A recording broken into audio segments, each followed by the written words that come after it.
ಮಹದೇಶ್ವರ ಕಾಡಲ್ಲಿ 5 ಹುಲಿಗಳ ಸಾವು ಪ್ರಕರಣಕ್ಕೆ ಸಂಬಂಧಪಟ್ಟಂಗೆ ದನದ ಮಾಂಸಕ್ಕೆ ವಿಷ ಹಾಕಿ ಹುಲಿಗಳ ಹತ್ಯೆ ಮಾಡಲಾಗಿದೆ ಅನ್ನುವಂತಹ ಒಂದು ಗಂಭೀರ ವಿಚಾರ ಹೊರ ಬರ್ತಾ ಇದೆ. ಈ ಪ್ರಕರಣಕ್ಕೆ ಸಂಬಂಧಪಟ್ಟಂಗೆ ಓರ್ವನ ಬಂಧನ ಮಾಡಲಾಗಿದೆ, ಮತ್ತೊಬ್ಬ ಪರಾರಿಯಾಗಿದ್ದಾನೆ. ಕಳ್ಳಬೆದೊಡ್ಡಿಯ ಅಪ್ಪ ಮಗ ಹುಲಿ ಹತ್ಯೆಯಲ್ಲಿ ಭಾಗಿಯಾಗಿರೋದು ದೃಢಪಟ್ಟಿದೆ. ಒಬ್ಬನನ್ನ ಈಗ ಅರೆಸ್ಟ್ ಮಾಡಲಾಗಿದೆ. ಈ ಪ್ರಕರಣಕ್ಕೆ ಸಂಬಂಧಪಟ್ಟಂಗೆ ಅಪ್ಪ ಮಗ ಹುಲಿ ಹತ್ಯೆಯಲ್ಲಿ ಭಾಗಿಯಾಗಿರೋದು ದೃಢಪಟ್ಟಿದೆ. ಸಂಬಂಧಪಟ್ಟಂತ ಸಾಕ್ಷಿಗಳು ಸಿಕ್ಕಿದೆ. ಚಾಮರಾಜನಗರದ ಗಾಜನೂರು ಸಮೀಪದ ಕಳ್ಳಬೆದೊಡ್ಡೆ ಆ ಗ್ರಾಮದವರು ಇವರಿಬ್ರು ಕೂಡ ಅಪ್ಪ ಮಗ. ಹಿಂದೆಯೂ ಅರಣ್ಯ ಅಪರಾಧದಲ್ಲಿ ಈ ಅಪ್ಪ ಮಗ ಇಬ್ರು ಕೂಡ ಭಾಗಿಯಾಗಿದ್ರು ನೀಚರು. ಒಬ್ಬನನ್ನ ಈಗ ಅರೆಸ್ಟ್ ಮಾಡಲಾಗಿದೆ. ಒಂದು ತಾಯಿ ಹುಲಿ, 4 ಮರಿಗಳು, ಒಂದು ದನ ಕಾಡಲ್ಲಿ ಸಾವನ್ನಪ್ಪಿರೋದು. ಇದು ಸಹಜ ಸಾವಲ್ಲ ಅಂತ ನಿನ್ನೆ ಅಧಿಕಾರಿಗಳು ಮಾತನಾಡಿದ್ರು, ಹೇಳಿಕೆಯನ್ನು ಕೊಟ್ಟರು. ಯಾಕಂದ್ರೆ ಅದಕ್ಕೆ ಸಂಬಂಧಪಟ್ಟಂತಹ ಒಂದಿಷ್ಟು ಅಧಿಕೃತ ಮಾಹಿತಿಗಳು ಅದನ್ನ ನೋಡ್ತಾ ಇದ್ರೆ ಗೊತ್ತಾಗ್ತಾ ಇತ್ತು. ಒಂದು ಕಡೆ ಒಂದು ದನ ಸಾವನ್ನಪ್ಪಿರುವಂಥದ್ದು, ಮತ್ತೊಂದು ಕಡೆ 5 ಹುಲಿಗಳು ಸಾವನ್ನಪ್ಪಿರೋದು. ಸಹಜವಾಗಿ ಇದು ಅನೇಕ ಅನುಮಾನಗಳಿಗೆ ಕಾರಣವಾಗಿತ್ತು. ದನದ ಮಾಂಸಕ್ಕೆ ವಿಷ ಹಾಕಿ ಹುಲಿಗಳ ಹತ್ಯೆ ಮಾಡಿದ್ದಾರೆ ಅನ್ನೋದು ದೃಢಪಟ್ಟಿದೆ. ಈ ಪ್ರಕರಣಕ್ಕೆ ಸಂಬಂಧಪಟ್ಟಂಗೆ ಒಬ್ಬನ ಬಂಧನ ಆಗಿದೆ, ಮತ್ತೊಬ್ಬ ಪರಾರಿಯಾಗಿದ್ದಾನೆ. ಇಬ್ರು ಕೂಡ ಅಪ್ಪ ಮಗ. ಈ ಹಿಂದೆಯೂ ಕೂಡ ಅರಣ್ಯಕ್ಕೆ ಸಂಬಂಧಪಟ್ಟಂತ ಅಪರಾಧ ಕೃತ್ಯಗಳಲ್ಲಿ ಇವರು ಭಾಗಿಯಾಗಿದ್ರು. ಚಾಮರಾಜನಗರದ ಗಾಜನೂರು ಸಮೀಪದ ಕಳ್ಳಬೆದೊಡ್ಡಿ ಗ್ರಾಮದ ನಿವಾಸಿಗಳು ಇವರಿಬ್ಬರು ಕೂಡ ಅಪ್ಪ ಮಗ. ಅನೇಕ ಅರಣ್ಯ ಅಪರಾಧದಲ್ಲಿ ಭಾಗಿಯಾಗಿದ್ರು. ಅನೇಕ ಪ್ರಕರಣಗಳು ಕೂಡ ಇದ್ದಂಗಿದೆ ಇವರಿಬ್ಬರ ಮೇಲೆ. ಹುಲಿ ಹತ್ಯೆಯಲ್ಲಿ ಇವರಿಬ್ರು ಈಗ ಭಾಗಿಯಾಗಿರೋದು ದೃಢಪಟ್ಟಿದೆ. ಈ ಬಗ್ಗೆ ಇನ್ನಷ್ಟು ಡೀಟೇಲ್ಸ್ ಕೊಡ್ತಾರೆ ನಮ್ಮ ಪ್ರತಿನಿಧಿ ನಂದೀಶ ದೂರವಾಣಿ ಸಂಪರ್ಕದಲ್ಲಿ ಜಾಯ್ನ್ ಆಗಿದ್ದಾರೆ. ನಂದೀಶ, ನಿನ್ನೆ ಅಧಿಕಾರಿಗಳಿಗೆ ಸಂಬಂಧಪಟ್ಟಂಗೆ ಗಂಭೀರವಾಗಿ ಅನುಮಾನವನ್ನು ವ್ಯಕ್ತಪಡಿಸಿದ್ರು. ಇದು ಅಸಹಜ ಸಾವು ಹೊರತು ಸಹಜ ಸಾವಲ್ಲ ಅಂತ, ವಿಷ ಬಿಟ್ಟು ಕೊಂದಿದ್ದಾರೆ ಅನ್ನುವಂಥ ಅನುಮಾನ ನಿನ್ನೆನೇ ವ್ಯಕ್ತವಾಗಿತ್ತು. ಈ ಅಪ್ಪ ಮಗ ಇಬ್ರು ಏನಿದ್ದಾರೆ ಈ ಕೃತ್ಯವನ್ನ ಎಸಗಿದ್ದಾರೆ ಅಂತ ಹೇಳೋದಕ್ಕೆ ಏನೆಲ್ಲ ಮಾಹಿತಿಗಳು ಸಿಕ್ಕಿದೆ? ಹೇಗ್ ದೃಢ ಆಯ್ತಿದು? ಅರೌಂಡ್ 4 ಜನರನ್ನ ವಿಚಾರಣೆಗೆ ಒಳಪಡಿಸಿದ್ರು. ಬೆಳಿಗ್ಗೆಯಿಂದ ಅಲ್ಲಿ ದಾಹಗಳನ್ನ ಕರ್ತಂದು ಹಲವಾರು ಜನ ಕರ್ತಂದು ವಶಪಡಿಸಿಕೊಂಡು ಅವ್ರನ್ನ ವಿಚಾರಣೆಗೆ ಒಳಪಡಿಸಿದ್ರು. ಅದರಲ್ಲಿ 4 ಜನರ ಮೇಲೆ ಅನುಮಾನ ಬಂದು ಅವನು ಪ್ರತ್ಯೇಕವಾಗಿ ವಿಚಾರಣೆಗೆ ಒಳಪಡಿದಾಗ ಒಬ್ಬ ಬಾಯಿ ಬಿಟ್ಟಿದ್ದಾನೆ, ತಾನೇ ಹಾಕಿರೋದು ಅಂತೇಳಿ ಅಪ್ಪ ಅವನು ಮತ್ತು ಅವನ ಮಗ ಇಬ್ರು ಹಾಕಿದ್ದಾರೆ ಅಂತ ಗೊತ್ತಾಯ್ತು. ಆ ನಂತರ ಅವ್ರು ಉಳಿದವ್ರನ್ನೆಲ್ಲ ವಾಪಸ್ ಕಳಿಸಿ ಅವರಿಬ್ಬರನ್ನ ಮಾತ್ರ ಅವನನ್ನ ಅರೆಸ್ಟ್ ಮಾಡಿದ್ದಾರೆ. ಮತ್ತೆ ಅವನ ಮಗ ಪರಾರಿಯಾಗಿದ್ದಾನೆ. ಅಂದ್ರೆ ಅವನು ಬೇಟೆಗೋಸ್ಕರ ಹಾಕಿದನೋ ಅಥವಾ ತನ್ನ ದನವನ್ನ ಇದು ವನ್ಯ ಪ್ರಾಣಿ ತಿಂತು ಅನ್ನೋ ಆ ದ್ವೇಷಕ್ಕೆ ಹಾಕಿದನೋ ಅನ್ನೋದು ಇನ್ನೂ ಮಾಹಿತಿ ಗೊತ್ತಾಗಿಲ್ಲ. ಆದ್ರೆ ಅಪ್ಪನನ್ನ ಬಂಧಿಸಿದರೆ, ಮಗ ಪರಾರಿಯಾಗಿರೋದ್ರಿಂದ ಇವರೇ ಹಾಕಿರೋದು ಅಂತ ಈಗ ಗೊತ್ತಾಗಿದೆ. ಫಾರೆಸ್ಟ್ ಇಲಾಖೆ ಅದನ್ನು ಯಾವುದೇ ಮಾಹಿತಿಯನ್ನು ಹೊರಗಡೆ ಕೊಡ್ತಾ ಇಲ್ಲ. ಆದ್ರೆ ಸಚಿವ ಖಂಡ್ರೆ ಅವರು ಹೋದ ನಂತರ ಆ ಒಂದು ಮಾಹಿತಿಯನ್ನು ಕೊಡೋ ಸಾಧ್ಯತೆ ಇದೆ. ಇದೀಗ ತಾನೇ ಸಚಿವ ಖಂಡ್ರೆ ಅವ್ರ ಸ್ಥಳಕ್ಕೆ ಭೇಟಿ ಕೊಟ್ಟು ಅಲ್ಲಿ ಮರಣೋತ್ತರ ಪರೀಕ್ಷೆಯನ್ನು ಗಮನಿಸಿ ಖುದ್ದು ಪರಿಶೀಲನೆ ಮಾಡಿ ವಿಷ ಪ್ರಸಾರದಲ್ಲಿ ಹುಲಿ ಸತ್ತಿದೆ ಅಂತ ಒಂದು ಹೇಳಿಕೆ ಕೊಟ್ಟಿದ್ದಾರೆ. ಆದ್ರೆ ಅಧಿಕಾರಿ 5 ಅಧಿಕಾರಿಗಳ ನೇತೃತ್ವದಲ್ಲಿ ಯಾವುದೇ ಅವರು ಒಂದು ಹೇಳಿಕೆಯನ್ನು ಕೊಟ್ಟಿಲ್ಲ.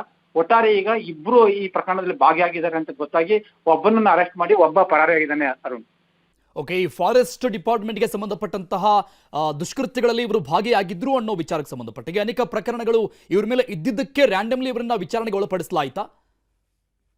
ಹೌದು, ಖಂಡಿತ ಇವರು ಅರಣ್ಯ ಅಪರಾಧದಲ್ಲಿ ಭಾಗಿಯಾಗಿದ್ರು ಅಪ್ಪ ಮಗ ಅಂತ ಒಂದು ಮಾಹಿತಿ ಇತ್ತು. ಆ ಹಿನ್ನೆಲೆಯಲ್ಲಿ ಸ್ಥಳೀಯರು ಮತ್ತು ದನಗಳ ಜೊತೆ ಇವರನ್ನು ಸಹ ವಶಪಡಿಸಿಕೊಂಡು ವಶಕ್ಕೆ ತೆಗೆದುಕೊಂಡು ವಿಚಾರಣೆಗೆ ಒಳಪಡಿಸಿದ್ರು. ಆ ಬಲವಾದ ಸಂಶಯದ ಮೇಲೆ ಒಬ್ಬನನ್ನ ತೀವ್ರ ವಿಚಾರಣೆಗೆ ಒಳಪಡಿಸಿದಾಗ ಆತ ಒಪ್ಕೊಂಡಿದ್ದಾನೆ, ನಾನೇ ಅಂತ ಹೇಳಿ ಒಪ್ಕೊಂಡಿದ್ದ ಗೊತ್ತಾಗಿದೆ. ಅವನು ಕಳ್ಳಬಯಲು ದೊಡ್ಡಿ ಅಂತ ಅದ್ರ ಹೆಸರು, ಆ ಗ್ರಾಮದ ಹೆಸರು. ಅದು ಗಾಜನೂರಿನ ಸಮೀಪ ಬರುತ್ತೆ. ಅಲ್ಲಿಯೇ ಅಪ್ಪ ಮಗ ಅಂತ ಗೊತ್ತಾಗಿದೆ. ಅಪ್ಪನನ್ನ ಅರೆಸ್ಟ್ ಮಾಡಿದಂಗೆ ಮಗ ಪರಾರಿಯಾಗಿದ್ದಾನೆ. ಅಂದ್ರೆ ಇಲ್ಲಿ ದೃಢವಾಗಿದೆ ಅವರಿಬ್ಬರೇ ಹಾಕಿರೋದು ಅಂತ ದೃಢ ಆಗಿದೆ. ಯಾಕಂದ್ರೆ ಸ್ಥಳೀಯರು ಮಾಹಿತಿ ಕೊಟ್ಟಿದ್ದಂತೆ ಅರಣ್ಯ ಇಲಾಖೆಗೆ, ಇವರಿಬ್ಬರೇ ಹಾಕಿರ್ಬೋದು ನೋಡಿ, ಯಾಕಂದ್ರೆ ಇವರು ಹಿಂದೆ ಅರಣ್ಯ ಅಪರಾಧಗಳಲ್ಲಿ ಭಾಗಿಯಾಗಿದ್ರು, ಇವ್ರು ಹಾಕಿರ್ಬೋದು ಅನ್ನೋದ್ರ ಬಗ್ಗೆ ಒಂದು ಸಂಶಯ ಪಡಿಸಿ ಸ್ಥಳೀಯರು ಮಾಹಿತಿ ಕೊಟ್ಟಿದ್ರು. ಆ ಮಾಹಿತಿ ಮೇರೆಗೆ ಇವ್ರನ್ನು ಸಹ ಸ್ಥಳೀಯರ ಜೊತೆ ವಿಚಾರಣೆಗೆ ಒಳಪಡಿಸಿದಾಗ ಸತ್ಯಾಂಶ ಬಾಯಿ ಬಿಟ್ಟಿದ್ದಾನೆ. ಅಪ್ಪ ಅವ್ರ ಹೆಸರುಗಳನ್ನ ಇನ್ನೂ ಸಹ ರಿವೀಲ್ ಮಾಡಿಲ್ಲ. ಅಪ್ಪನ ಅರೆಸ್ಟ್ ಮಾಡಿದರೆ ಈಗ ಮಗ ಪರಾರಿಯಾಗಿದ್ದಾನೆ. ಅರುಣ್, ಓಕೆ ನಂದೀಶ್, ಬೇಸಿಕಲಿ ಇವ್ರ ಮೇಲೆ ಏನೇನು ಪ್ರಕರಣಗಳು ದಾಖಲಾಗಿದೆ ಅನ್ನೋ ಮಾಹಿತಿ ಸಿಗ್ತಾ ಇದೆಯಾ? ಅಂದ್ರೆ ಬೇರೆ ಪ್ರಾಣಿಗಳನ್ನ ಈ ಹಿಂದೆ ಏನಾದರೂ ಬೇಟೆ ಆಡಿದ್ರ, ಮರಗಳತನ, ಆ ರೀತಿಯಾದಂಥ ಪ್ರಕರಣಗಳೇನಾದರೂ ಇತ್ತಾ ಇವ್ರ ಬಗ್ಗೆ? ಇಲ್ಲ, ಇದೀಗ ತಾನೇ ನಮ್ಗೆ ಮಾಹಿತಿ ಸಿಕ್ಕಿರೋದ್ರಿಂದ ಆ ತರದ ಒಟ್ಟಾರೆ ಒಂದು ಅರಣ್ಯ ಅಪರಾಧ ಪ್ರಕರಣಗಳಲ್ಲಿ ಇವರು ಪೊಲೀಸರಿಗೆ ಮತ್ತು ಅರಣ್ಯ ಇಲಾಖೆಯವರಿಗೆ ಬೇಕಾಗಿದ್ರು ಅಂತ ಗೊತ್ತಾಗಿದೆ ಹೊರತು ಪರ್ಟಿಕ್ಯುಲರ್ ಆಗಿ ಇಂಥದೇ ಪ್ರಕರಣ ಅಂತ ಯಾವುದೋ ಒಂದು ಮಾಹಿತಿಯನ್ನು ಬಿಟ್ಕೊಡ್ತಾ ಇಲ್ಲ.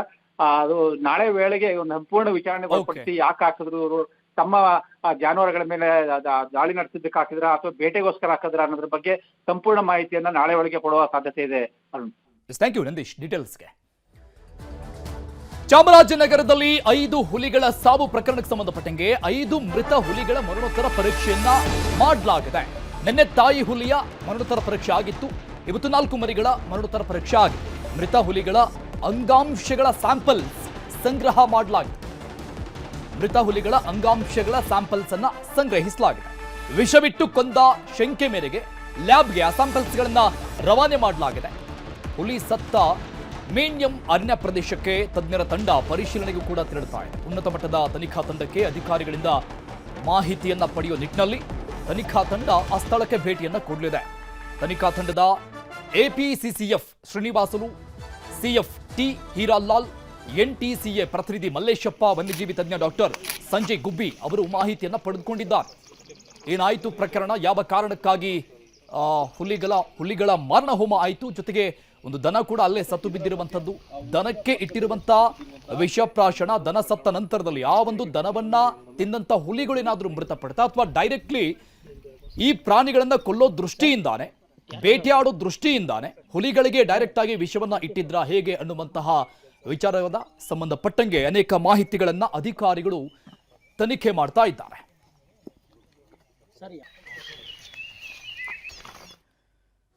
ಮಲೆಮಹದೇಶ್ವರ ಬೆಟ್ಟದಲ್ಲಿ ಹುಲಿಗಳ ಸಾವಿನ ಕೇಸ್ ತನಿಖೆಗೆ ಸೂಚಿಸಿದ್ದೇನೆ. ವರದಿ ಬಂದ ನಂತರ ಕ್ರಮ ತೆಗೆದುಕೊಳ್ತೀವಿ.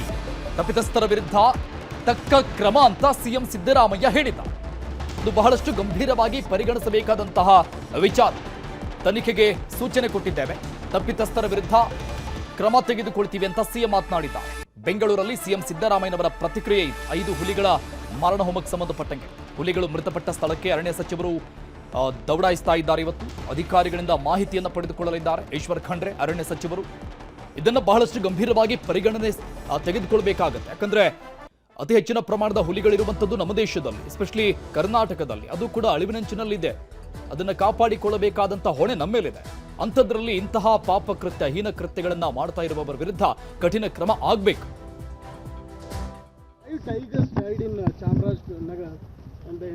ಅದನ್ನ ಎಂಕ್ವೈರಿ ಕಂಡಕ್ಟ್ ಮಾಡಕ್ಕೆ ಹೇಳಿದ್ದೀನಿ. ಎಂಕ್ವೈರಿ ರಿಪೋರ್ಟ್ ಬರಲಿ, ಯಾರು ತಪ್ಪಿತಸ್ಥರಿದ್ರೆ ಅವ್ರ ಮೇಲೆ ಕ್ರಮ ತಗೊಳ್ಳಿ. ಅದನ್ನ ಎಂಕ್ವೈರಿ ಕಂಡಕ್ಟ್ ಮಾಡಕ್ಕೆ ಹೇಳಿದ್ದೀನಿ. ಎಂಕ್ವೈರಿ ರಿಪೋರ್ಟ್ ಬರಲಿ, ಯಾರು ತಪ್ಪಿತಸ್ಥರಿದ್ರೆ ಅವ್ರ ಹುಲಿಗಳಿಗೆ ವಿಷ ಉಣಿಸಿ ಕೊಂದಿದ್ದಾರೆ. ವಿಷ ಪ್ರಾಶನ ಅನ್ನೋದು ಗೊತ್ತಾಗಿದೆ. ನ್ಯೂಸ್ 18ಗೆ ನಿವೃತ್ತ ಡಿಸಿಎಫ್ ಹೂವಯ್ಯ ಮಾತನಾಡಿದ್ದಾರೆ. ಅವಾಗ ಸ್ಪಷ್ಟನೆ ಕೊಟ್ಟಿದ್ದಾರೆ. ದನಗಳನ್ನ ಕಾಡಿನೊಳಗೆ ಬಿಡೋದು ಅಕ್ರಮ. ದನವನ್ನ ಹುಲಿ ಕೊಂದು ತಿಂದಿರಬಹುದು. ತಿಂದು ಉಳಿದಿದ್ದ ದನಕ್ಕೆ ವಿಷ ಹಾಕಿದ್ದಾರೆ. ಈ ಕೃತ್ಯ ಯಾರೇ ಮಾಡಿದ್ರು ಕೂಡ ತಪ್ಪು. ಕಾನೂನು ಪ್ರಕಾರ ಶಿಕ್ಷೆ ಆಗುತ್ತೆ ಅಂತ ಮೈಸೂರಲ್ಲಿ ನಿವೃತ್ತ ಡಿಸಿಎಫ್ ಹೂವಯ್ಯ ಮಾತನಾಡಿದ್ದಾರೆ. ಚಾಮರಾಜನಗರ ಜಿಲ್ಲೆಯ ಅನೂರು ತಾಲೂಕಿನ ಊಗ್ಯಂ ಅರಣ್ಯ ವ್ಯಾಪ್ತಿಯಲ್ಲಿ 5 ಹುಲಿಗಳು ಸಾವನ್ನಪ್ಪಿರುವಂತದ್ದು. ಈ ಬಗ್ಗೆ ಮಾತನಾಡಲಿಕ್ಕೆ ನಿವೃತ್ತ ಅರಣ್ಯ ಅಧಿಕಾರಿಗಳು ಡಿಸಿಎಫ್ ಆದಂತಹ ಪೂವಯ್ಯ ಅವ್ರನ್ನ ಜೊತೆ ಇದೆ. ನಾನು ಅವ್ರನ್ನ ಮಾತಾಡಿಸ್ತೀನಿ.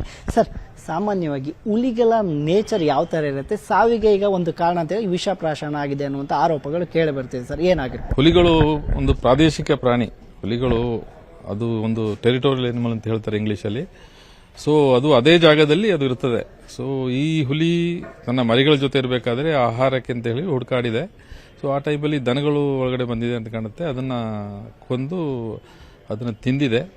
ಸೊ ಮೋಸ್ಟ್ಲಿ ಯಾರೋ ಅದನ್ನ ಸಾಯಿಸುವ ಉದ್ದೇಶದಿಂದನೇ ಪಾಯ್ಸನ್ ಮಾಡಿರ್ಬೋದು ಅಂತ ಹೇಳಿ ನನ್ನ ಒಂದು ಅನಿಸಿಕೆ.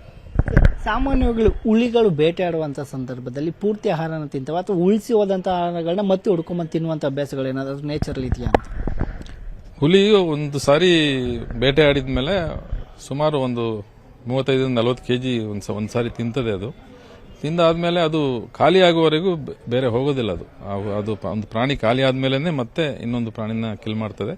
ಸೊ ಅದರಿಂದ ಹುಲಿ ಅರ್ಧ ತಿಂದದನ್ನ ಬಂದು ಪುನಃ ವಾಪಸ್ ತಿಂತದೆ. ಅದು ಬೇಟೆ ಈಗ ಯಾಕಂತ ಹೇಳಿದ್ರೆ ದನಗಳು ಅರಣ್ಯ ವ್ಯಾಪ್ತಿಗೆ ಹೋಗಿದ್ರಿಂದ ಬೇಟೆ ಆಗಿರ್ಬೋದು ಅನ್ನುವಂಥದ್ದು ಒಂದು ಕಡೆ, ಅಥವಾ ಅವೇನಾದ್ರೂ ಹೊರಗಡೆ ಬಂದು ಕೂಡ ಜನ ಇರುವಂತ ಪ್ರದೇಶಗಳಲ್ಲಿ ಬೇಟೆ ಆಡ್ತವೆ ಹೇಗೆ?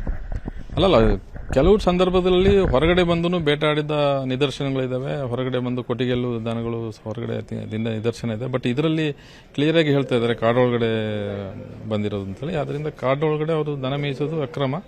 ದನ ಮೇಯಿಸಿಗೆ ಒಳಗಡೆ ಬಂದಿದ್ದನ್ನ ಹುಲಿ ಹಿಡಿದು ತಿಂದಿದೆ. ಹಾಗಾಗಿ ವಿಷ ಪ್ರಾಶನ ಮಾಡಿರ್ತಾರೆ ಅನ್ನುವಂಥದ್ದು. ಅದರಿಂದ ಸಿಟ್ಟಿಗೋಸ್ಕರ ವಿಷಪ್ರಶ್ನೆ ಮಾಡಿರ್ಬೋದು ಅಂತ ಹೇಳಿ ನನ್ನ ಒಂದು ಅಭಿಪ್ರಾಯ. ಅದನ್ನ ಸಾಯಿಸೋ ಉದ್ದೇಶದಿಂದನೇ ಮಾಡಿರ್ತಾರೆ ಸಿಟ್ಟಿಗೋಸ್ಕರ. ಯಾಕಂದ್ರೆ ದನದ ಮೇಲೆ ಅವರಿಗೆ ಒಂದು ದನ ಸತ್ತೋಯ್ತು ಅಂತೇಳಿ ಒಂದು ಹಳ್ಳಿಯವ್ರದ್ದು ಒಂದು ಅಭಿಮಾನ ಇರ್ತದೆ ದನಗಳ ಮೇಲೆ, ಆ ಒಂದು ಸಿಟ್ಟು ಇರ್ಬೋದು, ಇಲ್ಲ ನನಗೆ ಲಾಸ್ ಆಯಿತು ಅನ್ನೋ ಸಿಟ್ಟು ಇರ್ಬೋದು. ಸೊ ಅದರಿಂದ ಕಾಂಪೆನ್ಸೇಷನ್ ಏನಾಗಿದೆ ಅಂದರೆ, ನಾವು ಇಲಾಖೆಯಿಂದ ಕಾಡನ್ನು ಒಳಗಡೆ ಸತ್ತರೆ ನಾವು ಅವರಿಗೆ ಪರಿಹಾರ ಕೊಡೋದಿಲ್ಲ. ಯಾಕೆಂದರೆ ಕಾಡು ಒಳಗಡೆ ದನ ಬಿಡೋದು ಅಕ್ರಮ.